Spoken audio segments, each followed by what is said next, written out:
Je vais vous raconter une histoire. Alors, quand j'avais entre 6 et 7 ans, ce qu'il faut déjà savoir, c'est que j'étais battu et séquestré par mes parents. Et l'une des punitions phares de mes parents, c'était de nous faire copier des cahiers. Enfin, c'était moi surtout qui avait cette punition. Des cahiers entiers, et je devais écrire souvent je ne dois pas faire pipi au lit. Parce que, oui, comme j'étais séquestré, vous doutez que je pouvais pas aller aux toilettes. Et moi, ma chambre, en fait, donc on avait une chambre qui avait été séparée en deux par mon père avec une cloison. Et ma chambre donnait sur une fenêtre.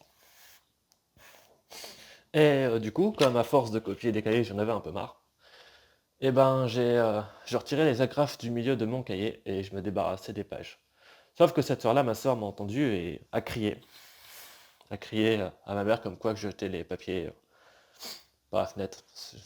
Du coup, ma mère est rentrée dans la chambre de ma soeur et l'a frappée avec un biberon. À plusieurs reprises, je pourrais pas te dire combien parce que ça date.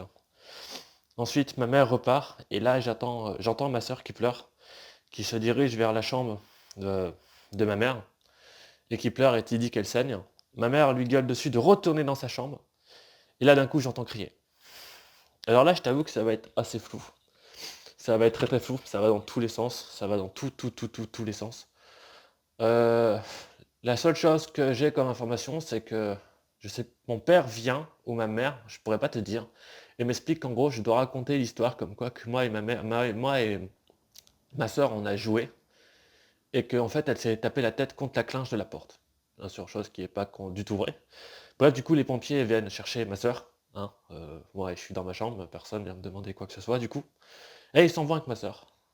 Évidemment, il s'est passé un truc que qui pour le coup j'ai pas calculé, et ça va me faire du bien d'en parler. J'ai dû ramasser le sang qu'il y avait dans le couloir avec une serpillière et un seau. Voilà, j'avais besoin de raconter ça. Bien sûr, ma sœur, je vais finir l'histoire, n'a rien raconté, donc elle est revenue avec le bandage sur la tête, et n'a jamais rien raconté de la vraie histoire. C'est bête parce qu'en fait, si elle avait fait quelque chose ce jour-là, toute la suite de ce qui m'est arrivé, elle aurait pu être évitée en fait. Ouais, ça aurait pu être évité.